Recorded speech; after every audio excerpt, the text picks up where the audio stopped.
पशुपति क्षेत्र विकास कोषले भक्तजनहरूको सहजताका लागि के कस्तो व्यवस्था गरेको छ, अघिल्लो हप्ता के कस्तो रह्यो र यो हप्ताको तयारी कस्तो छ, यसै बिचमा कुराकानीका लागि हामीसँग हुनुहुन्छ पशुपति क्षेत्र विकास कोषका कार्यकारी निर्देशक घनश्याम खतेवडा। यहाँलाई स्वागत छ।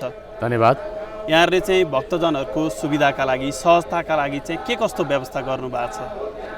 यो नित्य निरन्तर गरिने व्यवस्थापन हो र यस वर्ष 2080 सालको श्रावण महिनामा चाहिँ अधिक मास पनि परेको हुनाले भक्तहरूको उपस्थिति त्यति बाक्लो छैन, सहज भएको छ। तर हामीलाई के लागिरहेको थियो भने भक्तहरूको उपस्थिति अधिक मासमा अझ बढी हुनेछ र यस अर्थमा अझ बढी हुनेछ कि अधिक मास भनेको पवित्र महिना हो, पुरुषोत्तम महिना हो र त्यो पुरुषोत्तम महिनामा दान दातव्य जति बढी गर्यो त्यति नै लाभ प्राप्त हुन्छ भन्ने शास्त्रीय मान्यता रहेको कारणले गर्दा भक्तहरू आउनुहुन्छ भन्ने हाम्रो विश्वास थियो। तर उहाँहरूमा कुनै त्यस्तो छाप पर्यो होला, कहीँ कतै त्यो छाप परेको कारणले गर्दा कम उपस्थिति भए तापनि हामीले सकेसम्म बढी उपस्थिति हुन्छ भन्ने अनुमानबाट नै व्यवस्था गरेका थियौँ। विशेष गरी भक्तहरूको सुरक्षा, भक्तहरूको लाइन र दर्शन व्यवस्थापन हाम्रो मुख्य ध्येय भएको हुनाले त्यसलाई हामीले पूर्णतया अघिपछि जसरी व्यवस्थापन गर्दाखेरि हुन्थ्यो त्योभन्दा अप्टिमम व्यवस्थापन गरेका छौँ। अघिल्लो वर्षहरूमा चाहिँ साउनमा अलि बढी भिडभाड हुने देखिन्थ्यो, यो वर्ष विगतको तुलनामा अलि कम मात्रामा देखिराखेको छ। होइन, यो वर्ष अधिक मासको प्रभाव हो, अरू कुनै कारण छैन। झन् बढी हुनुपर्ने समयमा चाहिँ कम चाहिँ किन भयो, यहाँलाई के लाग्छ? यसो छ, हाम्रोमा परम्परागत तरिकाले के भयो भनेदेखि मलमास भनेको नराम्रो महिना, गलत महिना, विभिन्न रूपबाट समय बढी हुँदै आउँदाखेरि पञ्चाङ्ग निर्णय समितिले गणना गर्दा यो वर्ष यतिखेर मलमास पर्यो भनेपछि मलमास, नामै मलमास लेखियो। त्यो मलमास भनेको नराम्रो महिना भन्ने अर्थ लगाइयो। तर मलमास अधिक मास हो, धेरैवटा समयको पाबन्दीमा जोडिँदै खेर्दाखेरि समय बढी भएको हुनाले त्यो समयलाई यहाँ गणना गरिएको मात्रै हो खगोलीय हिसाबले। र अधिक मास चाहिँ के भने पवित्र महिना हो। यो पवित्र महिना भएकै कारणले गर्दा यसमा मालपुवा दान गर्ने, काँसको कचौरा दान गर्ने, काँसका सामानहरू दान गर्ने, सुनका सामानहरू दान गर्ने, पैसा दान गर्ने, गरिबहरूलाई खुवाउने, यो अधिक मासमा सबभन्दा बढी गर्नुपर्छ भनेर चाहिँ लेखिने भनिने। त अधिक मासलाई चाहिँ गए गुज्रेको महिना हो भन्नु त गलत हुन्छ नि। त्यस कारणले गर्दा हाम्रो बुझाइ नै कमजोर भयो कि अधिक मास भनेको चाहिँ पवित्र महिना हो। यहाँ भक्तजनहरूको सहजताका लागि सुरक्षा व्यवस्था, शौचालयको व्यवस्था चाहिँ कसरी गर्नुभएको छ यहाँले? यसो छ, अब पशुपति क्षेत्र पवित्र क्षेत्र, ऊर्जावान क्षेत्र भएको हुनाले र यो ऊर्जाशील क्षेत्र भएको हुनाले यहाँ हामीले पुरातात्विक शैलीमा जे जस्ता संरचनाहरू बनेका छन् तिनीहरूलाई कहीँ कतै परिवर्तन गर्न नसकिने भएको कारणले पनि जुन जुन ठाउँमा जसरी शौचालयहरूको व्यवस्थापन अगाडि पछाडि गर्नुपर्ने थियो त्यही अनुसार हामीले गरेका छौँ।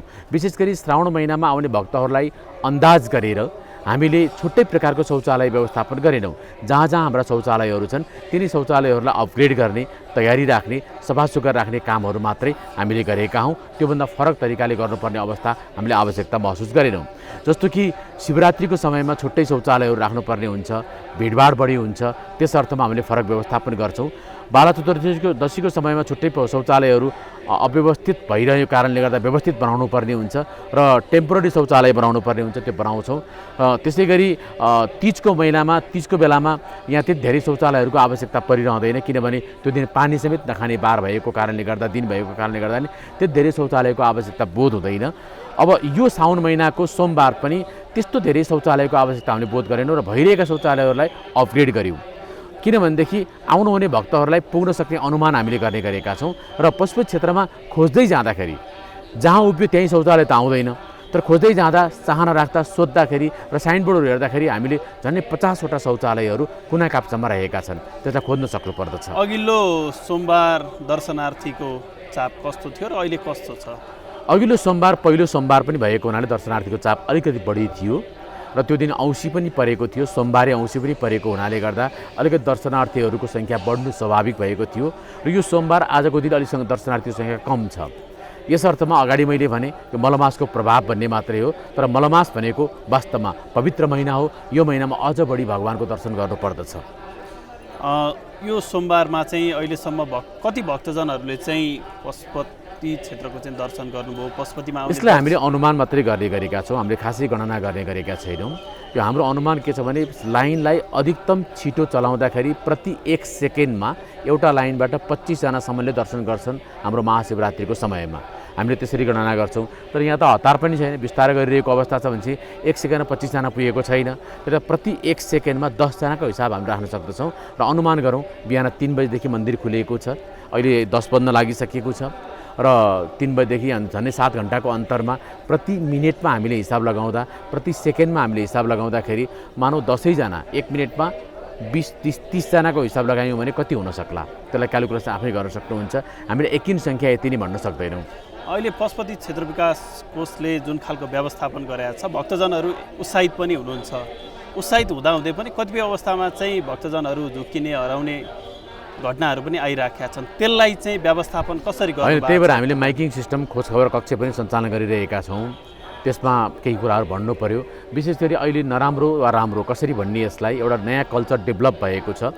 यो कल्चर के भनेदेखि पशुपति मन्दिर आउने, मन्दिरको दर्शनको ध्येयभन्दा पनि बढी टिकटकको ध्येय बढी भइरहेछ र कहाँ कुनामा पसेर टिकटक खिचिरहेका हुन्छन्, आफ्ना आफन्तीहरू हराइरहेका हुन्छन्। यो समस्या भइरहेको हुनाले हामीले सामान्य खोजखबर कक्ष पनि सञ्चालन गरिरहेका छौँ र त्यहाँबाट जानकारी गराउँदा यहाँ उपस्थित हुने, यहाँ उभिने भनिरहेका छौँ। एक अर्को कुरा चाहिँ फेरि अब ड्रेसअप यसो हेर्दाखेरि सबैको ग्रिन र सबैको येलो कलरै भइरहेको हुनाले सबै झुक्किने र कहीँ कतै नदेखिने पनि हुन सक्दछ।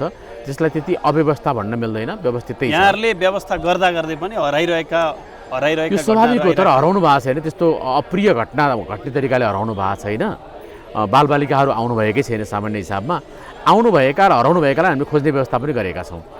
तपाईँहरूले जुन हिसाबको यहाँ व्यवस्थापन गर्नुभएको छ, भक्तजनहरूले चाहिँ उत्साहित रूपमा त्यसलाई स्वीकार्नु भएको छ, सहज छ। विगतका वर्षहरूमा चाहिँ यो वर्ष सहज छ भनेर भनिराख्नु भएको छ।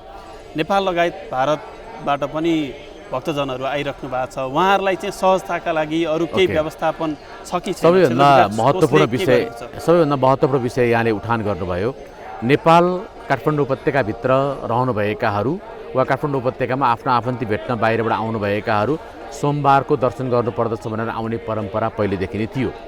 तर पछिल्लो दशकमा के भएको छ भने बिस्तारै बिस्तारै पशुपतिनाथको मन्दिर परिसरमा जलधारा प्रियो शिव भनिएको कारणले गर्दा जलधारा अर्पण गर्नको लागि मात्रै, एउटा मात्रै बेलपत्र अर्पण गर्नको लागि मात्रै आशुतोष भगवान शिवलाई खुसी पार्नको लागि छिमेकी मुलुक मित्र राष्ट्र भारतबाट समेत दर्शनार्थीहरू आउने क्रम जारी हुन थाल्यो।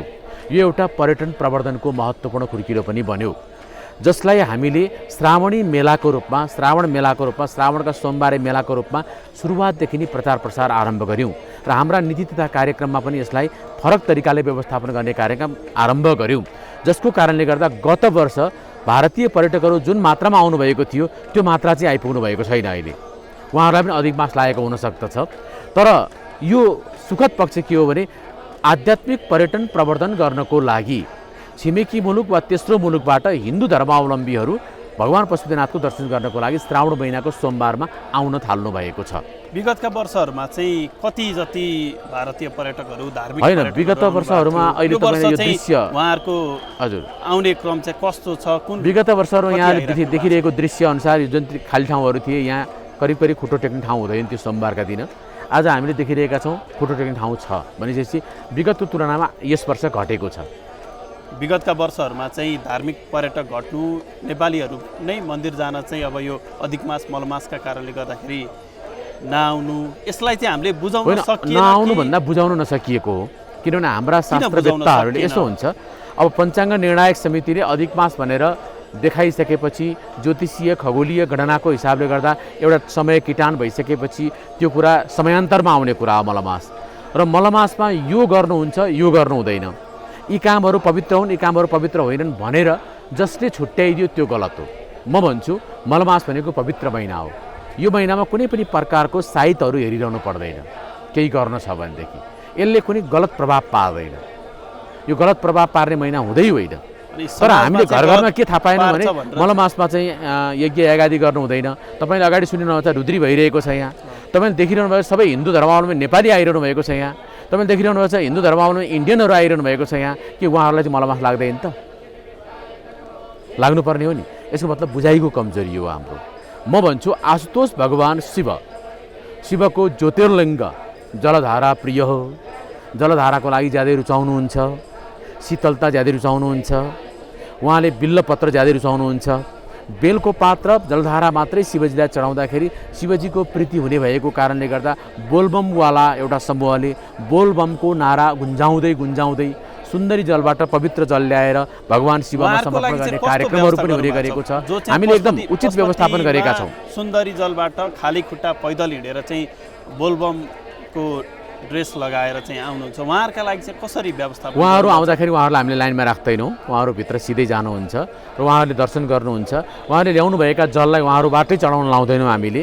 उहाँहरूले प्लास्टिकका सामानहरूमा पनि जलहरू लिएर आउनुभएको कारणले गर्दा ती प्लास्टिकका सामानहरू अव्यवस्थित हुने भएको कारणले हामीले भित्र एउटा निश्चित घ्याम्पमा त्यो जललाई जम्मा गर्छौँ र भित्र भगवान शिवजीमा चढाउँदछौँ उहाँहरूका जललाई र उहाँहरूले दर्शन गर्नुहुन्छ, फर्किनुहुन्छ। उहाँहरूका लागि कुनै पनि प्रकारको रोकावट हुँदैन। अहिले जुन बोलबम हिँड्ने परम्परा जुन सुरु भएको छ, यसले चाहिँ धार्मिक पर्यटनमा चाहिँ कस्तो प्रभाव पारेको छ? ज्यादै ठुलो प्रभाव छ। कस्तो ज्यादै? तपाईँलाई म भन्छु, अहिले नेपालमा पर्यटन प्रवर्धनको एउटा महत्त्वपूर्ण खुड्किलो भनेको नै धार्मिक पर्यटन भएको छ। देवादिदेव भगवान शिवजीको दर्शन गर्नको लागि अमेरिकाबाट नेपाल फर्किँदाखेरि नेपालीहरू हुन्, वा अमेरिका बस्ने वा अमेरिका लगायतका विकसित देशहरूमा बस्ने हिन्दू धर्मावलम्बी भारतीय वा नेपाली व्यक्तित्वहरू हुन्। सबै नै एकपटक पशुपतिनाथ दर्शन गर्न आइपुग्नुहुन्छ। अरू कूटनीतिक पहलमा आउनुहुने हिन्दू धर्मावलम्बी व्यक्तित्वहरू चाहे युरोपियन मुलुकबाट होस्, चाहे अमेरिकन मुलुकबाट होस्, चाहे अफ्रिकन मुलुकहरूबाट होस्, उहाँहरू नेपाल आउँदा समेत दर्शन गर्नको लागि लालयित भएर हामीलाई समय लिनुहुन्छ।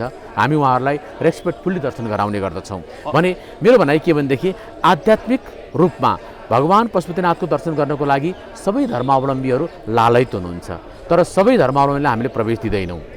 हो, हिन्दू धर्मावलम्बीहरू र ओमकार परिवारका व्यक्तित्वहरूलाई मात्रै, सनातन धर्मावलम्बीलाई मात्रै त्यहाँ प्रवेश हुने भएको कारणले गर्दा जो विदेशका स्वदेशका कुना कुनामा हुनुहुन्छ उहाँहरू एक न एकपटक यहाँ दर्शन गर्न आउनुहुन्छ र हामी चाहन्छौँ उहाँहरू बारम्बार आउन चाहनुहुन्छ। त्यसका लागि नेपाल सरकारले आध्यात्मिक पर्यटन प्रवर्धनका निमित्त गन्तव्यहरू किटान गरेको छ।